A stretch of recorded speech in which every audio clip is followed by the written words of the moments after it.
दो चर वाले रैखिक समीकरण युग्म क्या होता है, थोड़ा देखिए। देखिए आप लोग को जब हम बहुपद पढ़ाए थे तो देखिएगा वहाँ पर आपको चर को के बारे में बताए थे, के बारे में, चर के बारे में, उसके बाद और चर के बारे में भी बता दिए थे। देखिए ए से लेकर जेड तक जितना भी अक्षर है वह सब चर कहलाता है। क्या कहलाता है? चर कहलाता है, समझ गया ना। उसके बाद जितने भी संख्या है वो सब अचर कहलाता है। तो इसके बारे में पहले समझेंगे हम कि क्या होता है। इधर ध्यान दीजिए आप लोग, देखो दो चर वाले रैखिक समीकरण युग्म, इधर ध्यान दो। आपको लिख दिया 2x square plus 4x plus 10। तुमसे पूछेगा कि ये क्या है, ये क्या है, तो ये अभी बहुपद है, ये अभी बहुपद है, वो भी दो चर में है, सॉरी वन चर में। कितना चर में है? वन, मतलब x है, x है। अगर y रहता तो दो चर हो जाता, t रहता तो थ्री चर हो जाता, समझे ना। तो ये वन चर में बहुपद है और द्विघात है। कितना है? द्विघात। हम आप लोगों को समीकरण क्या होता है वो समझाने का प्रयास कर रहे हैं। अब देखिए 2x square plus 4x plus 10 बराबर अगर 0 हो गया तो मेरे प्यारे बच्चों ये आपका समीकरण हो गया। बराबर अगर 0 हो गया तो समीकरण हो गया। क्या हो गया? समीकरण। क्या हो गया? समीकरण हो गया। समझ में आ रहा है ना। अब रही बात, समीकरण तो समझ में आ गया, ये युग्म क्या होता है। युग्म का मतलब होता है कि जहाँ कहीं भी हम समीकरण की बात करेंगे अगर युग्म लिखा हुआ है तो दो समीकरण होगा। क्या होगा? दो समीकरण, एक पहला और दूसरा समीकरण होगा। समझ आ गया ना। यहाँ तो सिंगल है ना, देखो इसको फर्स्ट इक्वेशन मान लीजिए। क्या मान लीजिए? First equation. अगर मान लीजिए दूसरा कोई समीकरण है बराबर 0 है तो ये दूसरा समीकरण है, तो ये दोनों मिलकर क्या बनेगा? समीकरण युग्म। समीकरण युग्म बनेगा। ये दोनों मिलकर समीकरण युग्म मिलेगा। अब रही बात रैखिक समीकरण क्या होता है। रैखिक समीकरण क्या होता है तो ध्यान दो, जिस समीकरण का चर का पावर 1 हो, जिस समीकरण का चर का पावर 1 हो, जैसे इधर ध्यान दो, आपको हमने लिख दिए, यहाँ पे लिख दिए, इधर देखो कि 4x प्लस 4 बराबर 0। तो यहाँ पर देखिए, यहाँ पर एक चर है वो भी है, एक चर है वो भी x है। क्या है? x। x के पावर कितना है? 1 है। तो ये जो समीकरण कहलाएगा ये रैखिक समीकरण कहलाएगा। क्या कहलाएगा? रैखिक समीकरण। जिसका पावर 1 होता है वो रैखिक समीकरण कहलाता है। क्या कहलाता है? रैखिक समीकरण कहलाता है। समझ में आ गया। अब देखिए दो चर वाले, अब समझना हम लोग को, दो चर वाले, क्या चर वाले? दो गो चर वाले। तो आपको मिला जुला कर, इसको हम हटा देते हैं, मिला जुला कर आप लोगों को इधर ध्यान दीजिएगा थोड़ा। अब आप लोगों को समझना है दो चर वाले रैखिक समीकरण क्या होता है। तो यहाँ पर ध्यान दीजिए आप लोग,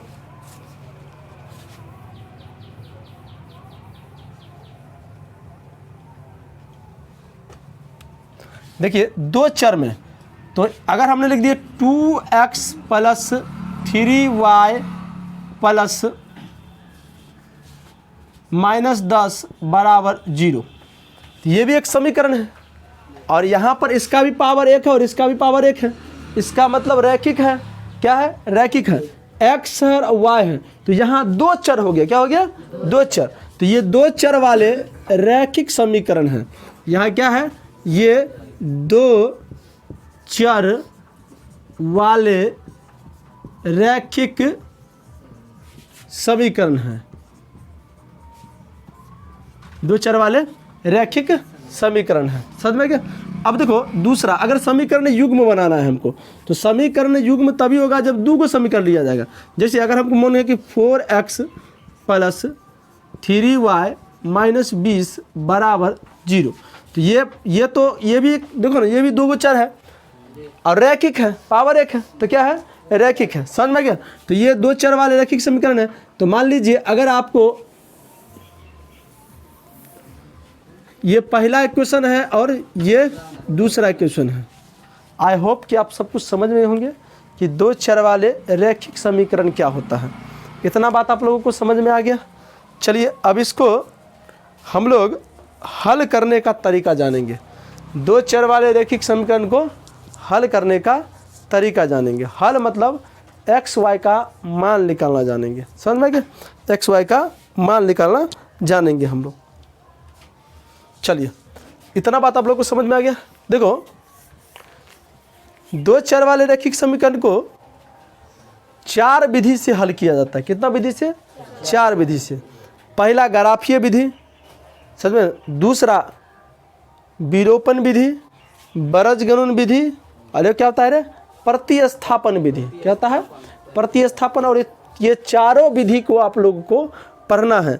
आज की जो इस क्लास में हम लोग पढ़ेंगे वो ग्राफीय विधि से पढ़ेंगे, और आप लोगों को 9th क्लास में ग्राफ खींचना बहुत अच्छा तरीका से हम सिखाए थे।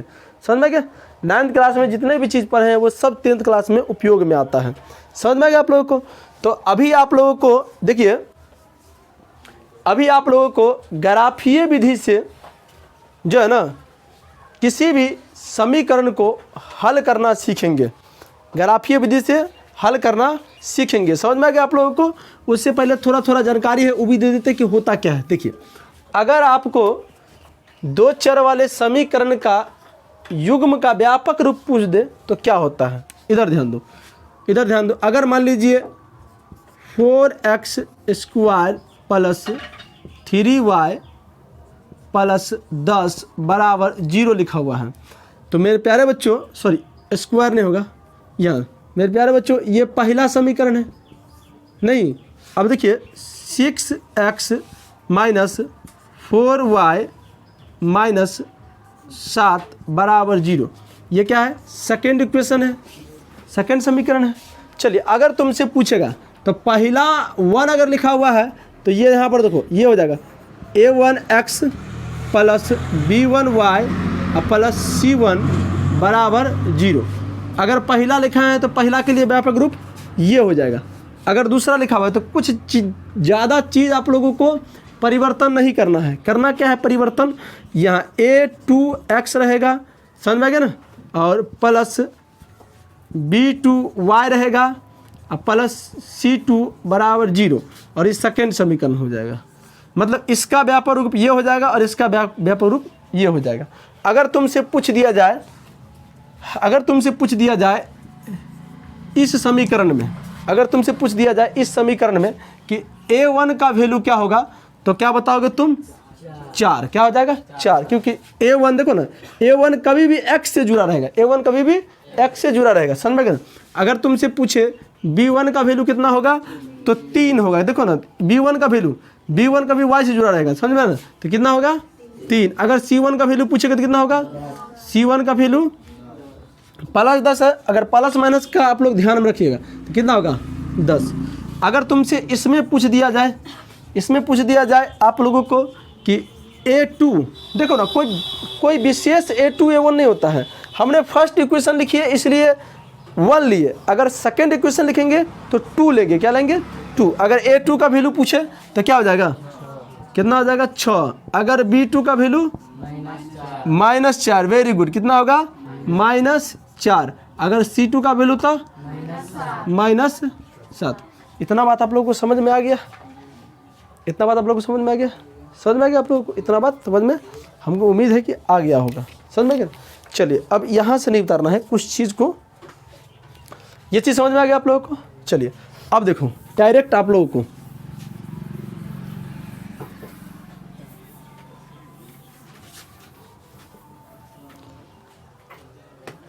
देखिए एक बार और आप लोग देखिए, अगर तुमसे पूछे, देखो यहाँ पर 6x प्लस 7y माइनस 10 बराबर 0, पहला इक्वेशन है। अब यहाँ पर दे दिया 3x minus, sorry 8y minus 20 बराबर 0, ये सेकेंड इक्वेशन दे दिया। अगर तुमसे पूछेगा यहाँ पर a1 का वैल्यू, तो a1 का वैल्यू क्या हो जाएगा? तो a1 का वैल्यू देखो, a1 बोले, देखो a1 बोले तो पहला समीकरण में घुसना है, पहला क्वेश्चन में घुसना है। और a का x के साथ a जुड़ा होता है, y के साथ b जुड़ा होता है, और किसी के साथ नहीं होता है ना, वो c होता है, सिंगल होता है। समझ में आएगा आप लोग को? चलिए यहाँ से आप लोग को कितना हो जाएगा? 6 हो जाएगा। अगर आपसे बोले b2 का वैल्यू, देखो यहाँ पर फंस सकते हो, तो b2 का वैल्यू, तो b2 का वैल्यू तो ये दूसरा समीकरण में जाना है। b2 का वैल्यू y से जुड़ा होता है, तो क्या होता है? ये 8। अगर तुमको c1 पूछे तो c1 कितना हो जाएगा? -10। c1 कितना हो जाएगा? -10। समझ में आया आप लोगों को? थोड़ा थोड़ा समझ में आ रहा है आप लोगों को? समझ में ना? तो यहाँ से अगर निकालना चाहते हैं यहाँ पर से कि दो चर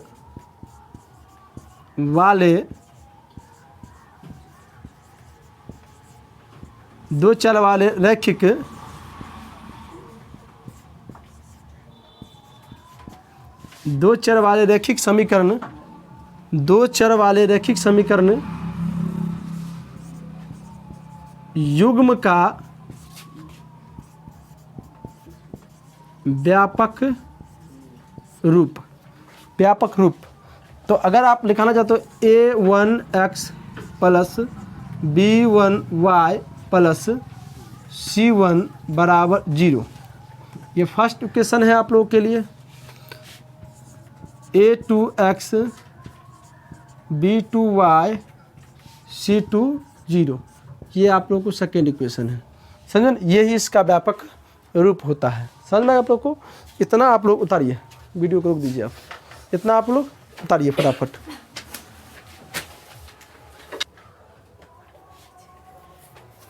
देखो ध्यान दीजिए आप लोग, 3.1 का पहला नंबर क्वेश्चन आप लोगों को बनाते हैं, और बनाने के साथ साथ आप लोगों को सिखाने का भी प्रयास करेंगे। पहला क्वेश्चन पढ़ रहे हैं, आप सभी व्यक्तियों के पास किताब होगा, इस तरह का हम उम्मीद रखते हैं। समझा गया ना? नहीं अगर है तो कल से किताब लेकर आइएगा, क्योंकि इस तरह का सवाल को बिना किताब में देखे हुए नहीं समझ पाइएगा आप लोग। तो सवाल है कि आफताब, और आप लोग को भी सवाल देखो ना, रिकॉर्ड होता है तो बोर्ड पे लिखा हुआ मिलेगा आप लोगों को उस समय। समझ गए ना? आफताब अपनी पुत्री से कहता है, देखो बहुत ही मनोरंजन वाला सवाल है, ये बूझ बुझेबल वाला सवाल है। आप सुनिएगा, पेज नंबर 49 है, देखा ले पेज नंबर 49 मिला आप लोगों को? हाँ देखिए, ये बुझेबल वाला क्वेश्चन है। देखो क्वेश्चन कहता है, और एक बार में आप लोग को समझ में आएगा, और बनाने का भी आप लोग को सिखा देंगे किस तरह से बनता है। देखो, आफताब अपनी पुत्री से कहता है कि 7 वर्ष पूर्व मैं तुमसे 7 गुनी आयु का था। 7 वर्ष पूर्व मैं तुमसे 7 गुनी आयु का था। अब से 3 वर्ष बाद मैं तुमसे केवल 3 गुनी आयु का रह जाऊंगा। तो इस स्थिति को बीजगणितीय एवं ग्राफीय रूप में व्यक्त करें। बीजगणितीय ग्राफीय रूप कह देता है, या बीजगणितीय ज्यामितीय रूप कह देता है। ये दोनों क्या होता है, हम आप लोगों को बताने का प्रयास कर रहे हैं। देखो इधर ध्यान दो, उम्र वाला क्वेश्चन जब कभी भी पूछे एग्जाम में आप लोगों से, उम्र वाला क्वेश्चन जब कभी भी पूछे आप लोगों से एग्जाम में उम्र वाला क्वेश्चन, तो जब कभी भी उम्र वाला क्वेश्चन पूछेगा तो 2 गो रहेगा, अकेला सिंगल उम्र की बात नहीं करेगा वो।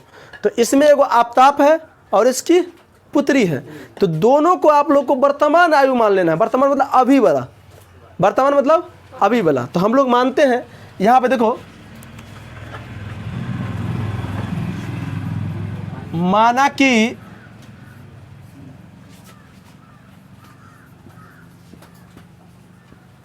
आफताब की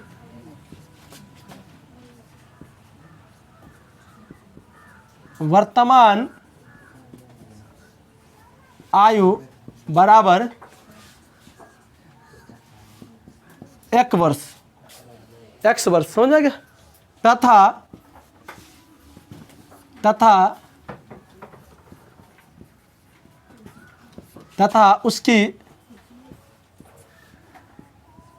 तथा उसकी पुत्री की वर्तमान आयु बराबर y वर्ष है। समझ में आ गया आप लोग को? इधर ध्यान दो, उम्र वाला क्वेश्चन जब कभी भी पूछे आप लोगों से, समझ गया, तो आप लोगों को दोनों को जो आयु दिया रहेगा उस आयु को वर्तमान में मान लेना। क्या मान लेना? वर्तमान में। अच्छा, उसके बाद सवाल पढ़ते हैं, दिमाग लगाइए, दोनों का वर्तमान आयु एगो का x एगो को y मान लीजिए, क्योंकि दो चर में हमको लाना है। चलिए आगे कहता है 7 वर्ष पूर्व में तुमसे 7 गुनी आयु का रह जाऊँ। 7 गुनी आयु का था। देखिए वर्ड पे आप लोग कॉन्सेंट्रेट कीजिए, था, रहेगा, था, हो जाएंगे। तो था का मतलब पीछे वाला बात हो रहा था। सुनो, अभी अगर हमारा उम्र मान लो 25 साल है तो 5 साल पहले कितना था? 20। कैसे निकाले आप लोग? 20। आप लोग कैसे निकाले 20? अभी जो मेरा 25 वर्ष वर्तमान है ना, वर्तमान में ना है रे। और 5 साल पहले कितना था? मतलब इसका मतलब 25 में से आप लोग 5 साल घटा दिए तो 20 साल आ गया। समझ गए ना? तो इसमें कह रहा है कि 7 वर्ष पूर्व में, इधर ध्यान दीजिए आप लोग, 7 वर्ष पूर्व में तुमसे मतलब पुत्री से, तुमसे 7 गुनी आयु का था। 7 गुनी आयु का था। पहले तो ये जान लो कि 7 वर्ष पहले पूर्व कितना आयु होगा इस दोनों का। नहीं तो यहाँ पे लिखोगे अकॉर्डिंग टू क्वेश्चन 7 वर्ष पूर्व। 7 वर्ष पूर्व। अब देखो यहाँ पर 7 वर्ष पूर्व आफताब की आयु भी लिख सकते हो या उम्र भी लिख सकते हो। उम्र कितना होगा कोई बच्चा बताओ? Very good. अभी देखो ना, अभी वर्तमान में वो x वर्ष का है तो 7 वर्ष पहले कितना होगा? तो वर्तमान में से घटा दो तो क्या हो जाएगा? x माइनस 7 वर्ष। x माइनस 7 वर्ष। चलिए अब बताओ, कोई आदमी ऐसा थोड़े है दुनिया में कि बाप बढ़ेगा बेटा नहीं बढ़ेगा। ऐसा थोड़े है। ऐसा थोड़े कि हमारा पिताजी का आयु बढ़ता चला जाएगा, हम 20 के 20 वर्ष रख देंगे। नहीं ना। तो दिमाग लगाने वाली बात यहाँ पर यह है कि आफताब की जो पुत्री है वो भी 7 वर्ष घटेगा ना, दोनों का ना घटेगा। तो यहाँ पर लिखोगे पुत्री की आयु या उम्र y माइनस 7। क्यों?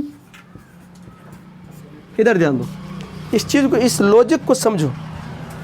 जब तक इस लॉजिक को आप लोग नहीं समझिएगा इस तरह का क्वेश्चन नहीं बन पाएगा। और इस तरह का क्वेश्चन एग्जाम में पूछता है, 5 अंक में आता है। समझेंगे? देखो, जब कभी भी उम्र वाला क्वेश्चन पूछेगा तो 2 व्यक्ति दिया रहेगा, दोनों में एगो को x मान लीजिए, y मान लीजिए, वर्तमान आयु। क्या मान लीजिए? वर्तमान आयु। 7 वर्ष पूर्व 7 गुनी आयु का था। 7 गुनी आयु का था का मतलब पहले वाला बात हो रहा है। था का मतलब पहले वाला बात हो रहा है। था का मतलब पहले वाला बात हो रहा है। तो हम लोग देखते हैं कि अगर हमारी उम्र अभी मान लीजिए 25 वर्ष है तो 5 साल पहले कितना था? तो हम लोग क्या करते हैं कि वर्तमान में जो अभी आयु है, हमारा आयु जो है अभी 25 वर्ष है, तो उसमें से हम 5 वर्ष घटा देते हैं तो 20 वर्ष निकल जाता है। तो वर्तमान में इसका x वर्ष है, तो 7 वर्ष पहले कितना था? तो वर्तमान में से 7 को घटा दो। अभी इसकी पुत्री का y है तो 7 वर्ष पहले कितना था? तो y में से 7 घटा दो, क्योंकि वर्तमान में इतना ही है। समझ में गया? चलिए अब रही बात, अब गुना गुनी वाला आता है कितना? ये तो कुछ नहीं है। अब देखो आगे कहता है कि 7 वर्ष पूर्व में तुमसे 7 गुनी आयु का था। 7 गुनी आयु का। अब किससे कौन है उससे तुमको मतलब नहीं है। गुना गुनी वाला सवाल पूछेगा, जिस तरीका से हम बताते हैं उसी तरीका का ट्रिक का ध्यान रखिएगा, एकदम सवाल गलती नहीं होगा। समझ में ना? एकदम सवाल गलती नहीं होगा। देखो ये पिताजी का है और इसका पुत्री का है, दोनों का ना, दोनों के आयु को बराबर कीजिए। किसे कीजिए? बराबर। तो यहाँ पर देखो x माइनस 7 बराबर होगा y माइनस 7। समीकरण कहता है कि हमेशा RHS बराबर रखो LHS को, हमेशा बराबर रखा करो, समझे। अब दिमाग लगाओ, अब दिमाग लगाओ, ये पिताजी है, ये पुत्री है, नहीं तो कभी भी याद रखना कि बाप बड़ा होता है और बेटा छोटा होता है। इतना बात समझ में आ रहा है ना। कभी देखा है कि पहले बेटा जन्म लिया तब बाप जन्म लेता है? नहीं, गांव घर में उसको बाप जेठ बोलते हैं। ये वास्तव में होता नहीं है ऐसा। काम एक कुछ ऐसा कर देता है, उसका पिताजी जो काम नहीं करता होगा वो वाला बात बोलता होगा, मतलब डिंग डांग हाँकते रहेगा। नहीं, समझ में गया ना। चलो, तो इससे देखो, इससे ये 7 गुना बड़ा है, इससे ये 7 गुना बड़ा है। किससे? अपनी पुत्री से। ये जो ये पिताजी है वो 7 गुना बड़ा है। कितना गुना है? 7 गुना। ई ना बड़ा है, ये छोटा होगा 7 गुना, तो जो छोटा रहेगा ना उसमें गुना कर देना है। किसमें? उसमें। अब देखिए इस चीज को हुंडा हुंडी बात में समझिए। इसमें दोनों को आयु के बराबर कर दिया। अगर 7 गुना बोले तो जो छोटा रहेगा ना, रिलेशन में जो छोटा रहेगा ना, रिलेशन में जो छोटा रहेगा उसमें 7 गुना से गुना कर दीजिए। अगर 3 गुना बोलता तो 3 से गुना होता, 4 गुना बोलता तो 4 से, 10 गुना बोलता था 10 से गुना होता। समझ में? अब इस समीकरण को सॉल्यूशन कीजिए, इस समीकरण को सॉल्यूशन कीजिए। अब हमारी बात को फिर से सुनिए। हम आपको बता रहे हैं कि दोनों को आयु को बराबर कीजिए। समझे बुआ रहे? दोनों को आयु को बराबर कीजिए। पिताजी है और पुत्री है, तो पिताजी बड़ा होगा, पुत्री छोटा होगा, तो ये ऑलरेडी बड़ा होगा। कभी भी तो बड़े ना। अगर हमारा उम्र अगर 25 साल है तो पिताजी का 50 साल होता होगा, और दोनों को उम्र का बराबर करेंगे तो हमें 25 बार जोड़ा ना जाएगा, तब ना दोनों को बराबर होगा। तो ये तो बड़ा होगा, तो 7 गुना बड़ा है, इसलिए इसमें 7 से गुना कर दिए हैं। चलिए अब इसको सॉल्यूशन करते हैं। क्या करते हैं? सॉल्यूशन करते हैं। इधर ध्यान दो, यहाँ पर 7x माइनस 7 बराबर 7y माइनस 7 7 49। समझ में गया? अब ध्यान दो, x देखो 4 वाला को एक साथ ले आओ तो माइनस, इसको उठा के इधर लाओगे तो माइनस 7y। अब देखो माइनस 49, इसको माइनस में उधर जाएगा तो प्लस में। कोई दिक्कत? यहाँ से x माइनस 7y बराबर माइनस 42। ये x माइनस 7y इधर आएगा तो क्या होगा? प्लस होगा, बराबर 0। कोई दिक्कत? पहला इक्वेशन आ गया। कोई दिक्कत? पहला इक्वेशन ये आ गया। समझ में आ रहा है? सवाल का एक भाग है, ये सवाल का एक भाग है। दूसरा भाग है, अब देखिए दूसरा भाग क्या कहता है। समझ में? देखो यहाँ से लिखोगे पुनः, क्या लिखोगे? पुनः। अब का 7 गुना वाला बात खत्म हो गया ना। अब कह रहा है अब से, वर्तमान से, अब से 3 वर्ष बाद मैं तुमसे केवल 3 गुनी आयु का रह जाऊंगा। रह जाऊंगा, रह जाऊंगा मतलब आने वाली बात हो रहा है। नहीं तो यहाँ पर होगा, अब यहाँ पर 7 वर्ष पूर्व लिखे है ना, तो यहाँ लिखो 3 वर्ष में बोला है, जब वर्ष बोला, तो यहाँ पर लिखोगे 3 वर्ष पूर्व, सॉरी 3 वर्ष बाद। क्या लिखोगे? 3 वर्ष बाद। 3 वर्ष बाद। अब देखो 3 वर्ष बाद आफताब की आयु, आफताब की आयु 3 वर्ष बाद आफताब की आयु कितना हो जाएगा? हाँ, अब दिमाग लगाओ। दिमाग लगाने वाली बात है। अभी मेरा उम्र 25 वर्ष है, तो 5 साल के बाद कितना हो जाएगा? 30 हो जाएगा। 5 साल के बाद कितना होगा? 30 हो जाएगा। इसका मतलब वर्तमान में 5 को जोड़े हैं ना हम। समझ में गया ना? तो अब इसका इक्वेशन अगर मान लीजिए होगा तो x प्लस 3 हो जाएगा। अच्छा, बाप बढ़ेगा, बेटी नहीं बढ़ेगा, वो 3 वर्ष बढ़ेगा। तो उसका अगर पुत्री को पूछ दिया जाए, अगर पुत्री की अगर आयु पूछे तो क्या हो जाएगा? y प्लस ये वर्ष। कोई दिक्कत? कोई दिक्कत नहीं? इतना बात समझ में आ गया? अभी मेरा उम्र 25 वर्ष है, 5 साल बाद कितना हो जाएगा? कितना हो जाएगा? 30 हो जाएगा। आपने सोचे 30 कैसे किए? 25 में 5 जोड़े हैं, मतलब वर्तमान में 5 जोड़े हैं। तो अभी तो वर्तमान में x है ना, 3 वर्ष बाद कितना हो जाएगा? तो इसमें 3 जोड़ दीजिए। अब बाप बढ़ेगा तो बेटियों ना बढ़ेगा, इसमें थोड़े कि बेटी नहीं बढ़ेगा, तो वो 3 बार तो बढ़ेगा ना, इसमें 3 को जोड़ दीजिए। अब क्या करना है, इक्वेशन बनाना ना। तो इक्वेशन बनाने के लिए आपको क्या करना है, इक्वेशन बनाने के लिए आपको दोनों की उम्र को बराबर कीजिए। क्या कीजिए, बराबर कीजिए। तो यहाँ पर से देख लीजिए x + 3 बराबर y + 3। अच्छा कितना गुना बोला है, 3 गुना ना। आंख मूंद के लड़की वाला में गुना करो, आंख मूंद के, जो छोटा रहेगा ना उसमें गुना कर देना, बड़ा वाला में नहीं करना है। वो ऑलरेडी 3 गुना बड़ा है, 3 से गुना करो तो 9 गुना बड़ा हो जाएगा वो, समझे ना। तो किसमें गुना होगा, इसमें, किसमें, इस वाला में। तो इस वाला में 3 से गुना कर दो। यहाँ पर x + 3 बराबर 3y + 3 × 9। देखो x + 3 बराबर 3y + 9। चलो x + 3 माइनस 3y - 9 बराबर 0। सबको इधर ले आए हम नहीं, तो यहाँ पर x - 3y तो बचेगा, समझ में आ गया ना। इधर क्या बचेगा, इधर देखो ना -6 बचेगा बराबर 0। ये दूसरा समीकरण बनेगा। क्या बनेगा, दूसरा समीकरण। समझ में आ रहा है आप लोगों को। तो यहाँ पर से देख लीजिए, एक समीकरण ये है और दूसरा समीकरण पहला कहाँ निकाले थे, यहाँ पर देखो, ये हो जाएगा x - 7y + 42 बराबर 0। ये हो जाएगा दूसरा समीकरण।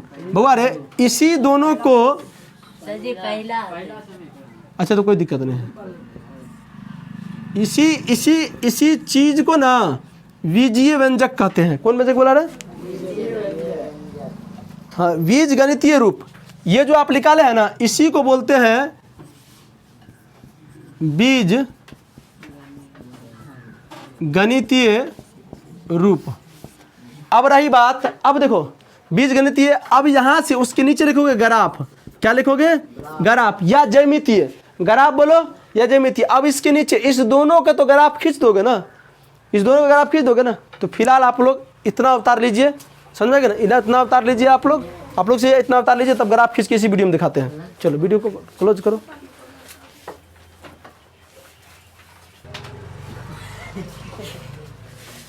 चलिए ध्यान दीजिए, देखो हम लोग जो आंसर निकाले थे ना, इसका आंसर, अब इसका ग्राफ खींच के देखते क्या करते हैं, ग्राफ खींच। इधर ध्यान दीजिए आप लोग, इन दोनों का हम लोग ग्राफ खींचते हैं।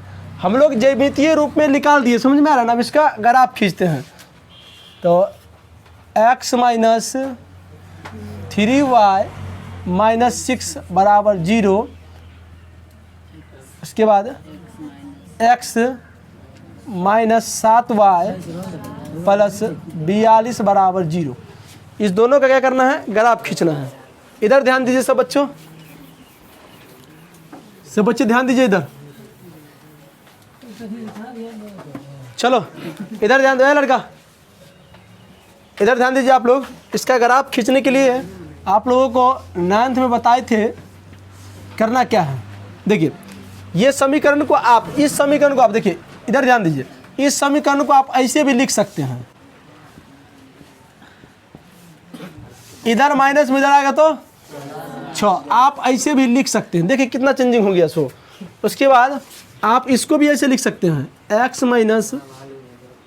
7y इधर -42। अब इसका ग्राफ खींचना है ना।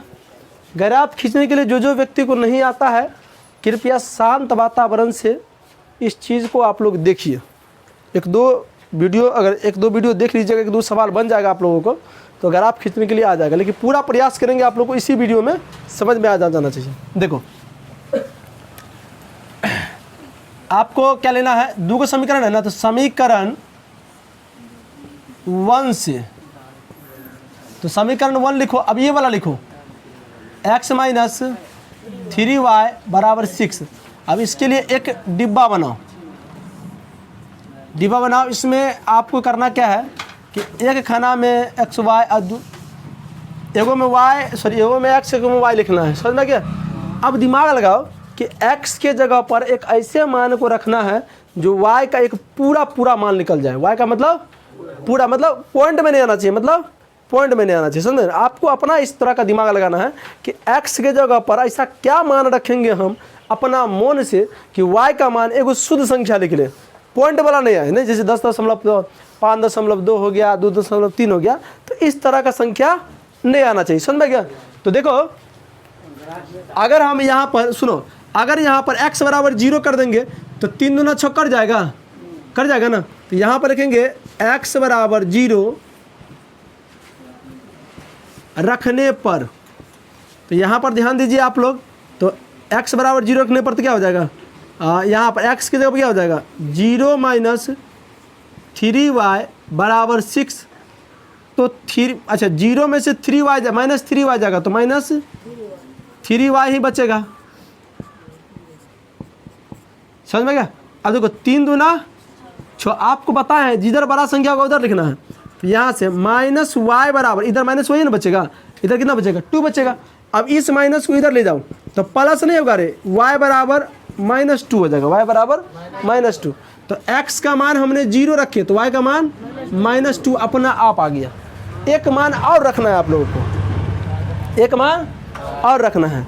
अब रखना है y का मान, अब रखना है y का मान, समझ में ना। तो y का अब ऐसा मान रखना है, y का अब ऐसा मान रखना है, y का समझ में गया ना, जो y का मान ऐसा रखना है कि जो समीकरण में रखेंगे ना तो x का एक पूरा मान लिख लेगा। x का पूरा मान समझते हैं ना, पॉइंट में नहीं आना चाहिए, किस में नहीं आना चाहिए, पॉइंट में नहीं आना चाहिए। तो देखो अगर मान लीजिए हम y का मान अगर 0 रख देंगे तो ये पूरा टर्म 0 हो जाएगा, तो x का मान कितना हो जाएगा 6 हो जाएगा। तो यहाँ पर लिखोगे y बराबर 0 रखने पर, y बराबर 0 रखने पर, तो y बराबर, हाँ पुनः भी लिख सकते हो, कोई दिक्कत नहीं है। तो y बराबर 0 रखने पर देखो ना x माइनस 3y बराबर 6, तो x माइनस 3 गुने y बराबर 6, क्योंकि y के जगह पर 0 रखे हैं हम लोग, तो ये हो जाएगा 0 बराबर 6। देखो अब x में से 0 जाएगा तो कितना बचेगा 6 ही, x ही बचेगा, इसलिए x का मान कितना निकल गया 6। अब दिमाग लगाओ, y का मान हमने 0 रखे तो x का मान कितना आ गया 6। चलो एक डिब्बा पूरा हो गया, नहीं -6 नहीं होगा, +6 होगा, समझ में गया। इतना बात समझ में आ गया आप लोग को, दिमाग लगा। अब हम लोग चलते हैं, देखो परीक्षा में आप लोग को दूसरा समीकरण का सॉल्यूशन इसके नीचे ही लिखना है, बोर्ड है इसलिए बगल में लिख देते हैं, समझ में गया ना, लेकिन ऐसा आप लोग को नहीं करना है। इसका सॉल्यूशन हम लोग यहाँ पे करते हैं, ग्राफ भी बनाना है ना। चलो अब लिखेंगे समीकरण 2 से, समीकरण 2 से, समीकरण 2 नीचे वाला ना, x माइनस 7y बराबर -42। इसके लिए एक डिब्बा बना लीजिए आप, यहाँ पर बना लो डिब्बा।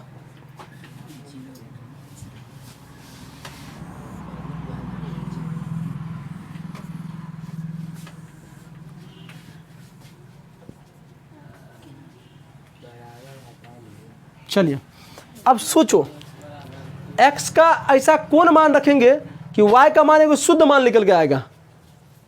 सोचो, देखो x का मान अगर हम 0 रख देंगे, दिमाग लगाओ, तो x का मान अगर 0 रख देंगे तो क्या मान आएगा, तो 6 7 42 कट जाता है, नहीं तो दिमाग लगाओ, यहाँ पर रखोगे x बराबर 0 रखने पर, तो x की जगह पर तो 0 हो जाएगा, -7y बराबर -42, क्योंकि अगर 0 में से कुछ भी घटा दो तो वही बच जाता है, तो -7y -42, माइनस कट जाएगा, 6 7 42, तो y का मान क्या आ जाएगा 6। तो x का मान कितना रखे हम लोग 0, y का मान कितना आया 6, कोई दिक्कत। चलिए पुनः अब देखो, अब y का मान ऐसा क्या रखे जो x का मान शुद्ध निकल के आए। देखो अगर आप यहाँ पर y का मान 0 रखते हैं ना, y का मान अगर 0 रखते हैं तो दिमाग लगाओ कि x का मान -42 तो आएगा, लेकिन ग्राफ खींचने में बड़ा गड़बड़ हो जाएगा। तो आपको रेंज कितना आया देखो ना, -2 0 6 6 के बीच में चलता है ना। तो आप अगर ऐसा मान निकलिए कि 6 और 7 के बीच में रहे, क्योंकि 42 आ जाएगा तो 42 ग्राफ पर कहाँ खींचोगे 42, तो बहुत लंबा हो जाएगा ना। तो यहाँ पर दूसरा मान रखे देखो तुम, अगर यहाँ पर देखो, अगर यहाँ पर 6 रखेंगे तो 6 7 42, 42 कट जाएगा, नहीं और बड़का हो जाएगा, 42 माइनस इधर जाकर प्लस हो जाएगा, कहाँ कट जाएगा, तो y का मान कितना आ जाएगा, y का मान 0 आ जाएगा। क्या हो जाएगा, y का मान 0 आ जाएगा। चलो तो हम लोग y का मान कितना रखेंगे हम लोग, पुनः y बराबर 6 रखने पर हमने देखे कैसे सोचे हम लोग। तो यहाँ पर ये समीकरण है x माइनस 7y बराबर -42। इधर ध्यान दो, y के जगह पर कितना रखेंगे, 7 × 6 बराबर -42, तो -6 7 42 -42। दिमाग लगाओ, अगर इस चीज़ माइनस में उधर जाएगा तो क्या हो जाएगा, प्लस में। तो ऑलरेडी एगो 42 माइनस में पड़ा हुआ है इधर, दूसरा जब लाएंगे तो वो क्या हो जाएगा, प्लस हो जाएगा। तो माइनस माइनस माइनस प्लस क्या होता है, कट जाएगा। तो x का मान कितना आ जाएगा, 0 आ जाएगा। इतना पसंद आ गया। तो y का मान कितना रखे हम लोग, y का मान 6 रखे, तो x का मान कितना आया, 0। कोई दिक्कत नहीं ना, कहीं पे गड़बड़ भी है पुष्पांजल, हाँ एकदम ग्राफ खींचा, टेंशन क्या लेता है तुम, की दिक्कत है, क्या दिक्कत है, ग्राफ खींचाएगा, देखो खींचते हैं, इतना में किसी बच्चा को दिक्कत भी है नहीं ना। चलिए अब एक ग्राफ अपना मन से बनाते हैं। इधर ध्यान दो, इधर ध्यान दो, इधर ध्यान दो आप लोग। देखो अगर मान लो ये आपका ग्राफ है, तो ये x होता है और ये x डैश होता है, ये y होता है और ये y डैश होता है। ये मूल बिंदु ओरिजिन 0 0 होता है। देखो इधर ध्यान दो, आप इस 0 से उधर जब बढ़ोगे ना तो धनात्मक लोगे, क्या लोगे, धनात्मक। और इस 0 से ऊपर जब जाओगे तो धनात्मक, और इधर आओगे तो ऋणात्मक, इधर आओगे तो ऋणात्मक। चलिए अब दिमाग लगाओ, समीकरण 1 के लिए पहले सोचते हैं, किसके लिए, समीकरण 1 के लिए। तो समीकरण 1 में अब दिमाग लगाओ कि x के मान यहाँ पर x और y दोनों का मान 0 होता है। मूल बिंदु पर x और y दोनों का मान क्या होता है, 0 होता है। तो x के मान हमने 0 ले लिए ना, तो y का मान -2 है, क्या है, -2। तो दिमाग लगाओ कि -2 ऊपर होगा कि नीचे होगा, नीचे होगा। वेरी गुड, कितना होगा, नीचे। मान लो कि अगर मान लो ये -1 है तो ये -2 होगा, क्या हो जाएगा, -2 होगा। तो एगो बिंदु ये मिल गया, क्या मिल गया, एक बिंदु। देखो ना यहाँ से एक बिंदु ये मिला, ये बिंदु नहीं लेना है आपको। क्या हुआ, क्या कर रहा, इधर हल्ला नहीं करो, पीछे बेंच पीछे कर लो, बेंच पीछे करो, तो नीट क्या पर थे, बेंच पीछे करो। चलो इधर ध्यान दो, आप लोग दिमाग लगाइएगा, इस बिंदु को नहीं लेना है क्योंकि यहाँ पर x के मान 0 है और x के मीन 0 के साथ -2 के मान जहाँ पाएगा वहाँ पे 0 लेना है। तो ये पॉइंट मिला, आपको क्या मिला, ये पॉइंट। चलिए अगला देखिए, अगला इसी में समीकरण होने के लिए x के मान कितना, +6 है, तो +6 किधर लेंगे, मान ले x का मान लेना है, तो x का मान इधर ना जाएगा प्लस। तो ये मान लीजिए 1 2, थोड़ा नज़दीक कर लो, 1 2 3 4 5 6, मान लीजिए 6 नहीं 6, उसके साथ कितना लेना है, y का मान कितना है, 0, y का मान 0। ये पॉइंट मिल गया, ये। अब देखो इस पॉइंट को मिलाना है आपको, तो इस पॉइंट को मिला दीजिए आप लोग। तो यहाँ से देखिए हाथ से तो टेढ़मेढ़ हो जाएगा, लेकिन तभी खींच के देखते हैं हम लोग। ये रेखा मिल गया ना, तो ये रेखा किसका है, देख ये पहला समीकरण, जिस समीकरण खींचे उस समीकरण का नाम लिखिए। तो ये हो जाएगा, यहाँ पे देखो ना, x माइनस बराबर 6, इसी का ना खींचे हैं आप लोग। अच्छा इस बिंदु का निर्देशांक, इस बिंदु को a मान लीजिए, इसका निर्देशांक क्या होगा, इसका 0, -2, समझे ना। इस बिंदु का निर्देशांक क्या होगा, 0, वेरी गुड, नहीं 6, 0 हो जाएगा, देखे, समझे। चलिए अब इसी प्रकार से इसको भी खींचेंगे, इसी प्रकार से इसको भी खींचे। अब देखो इसको कैसे खींचेंगे हम लोग, समीकरण 2 के लिए हम लोग कैसे खींचेंगे कि x का मान, मान लो x का मान 0, तो x का मान 0 यहाँ होगा। y का मान कितना 6 है, तो y का मान 6 किधर जाएगा, ऊपर के नीचे। मान लो 1 2 3 4 5 6, तो y का मान 6 प्लस 6 यही ना है, समझ में गया ना। तो ये एक पॉइंट यहाँ पर 0 है और 0 से और y का मान कहाँ पे लेना है 6 पर, तो ये एगो बिंदु ये मिल गया, देख रहे हो ना। तो इसका एगो बिंदु मिल गया, इसको d मान लीजिए, क्या मान लीजिए d। तो इसका निर्देशांक क्या होगा 0,6। कोई दिक्कत, चलिए देखते रहो ना पहले। अब देखो इधर देखो, इधर देखो, अब देखो, अब x का मान कितना है 0, फिर y का मान कितना है 6 है, तो यही हो गया। ये दोनों बिंदु है, तो इस दोनों बिंदु को यहाँ से यहाँ तक मिला दीजिए, समझ में गया। मिला दिए तो एक ग्राफ हो गया। नहीं, अब इसका से किसका ग्राफ खींचे, इसका ना, तो इसका समीकरण लिख दीजिए यहाँ पर। कहाँ है समीकरण इसका दूसरा का, यही ना है, x - 7y - 42, ये हो गया इस पॉइंट का नाम। ये कोई पॉइंट हो गया, इस पॉइंट का नाम है लड़का E 0,0। समझ में आ गया आप लोग, समझ में आ गया कैसे कैसे बना सो। ये ग्राफ है। अब इसी को आप ग्राफीय रूप कहिए, क्या कहता है, ग्राफीय रूप कहिए, या नहीं बीज गणितीय ये हो जाएगा। ये बीज गणितीय, ये जो समीकरण निकाले थे वो बीज गणितीय। ये ग्राफीय होगा या ज्यामितीय रूप होगा, क्या होगा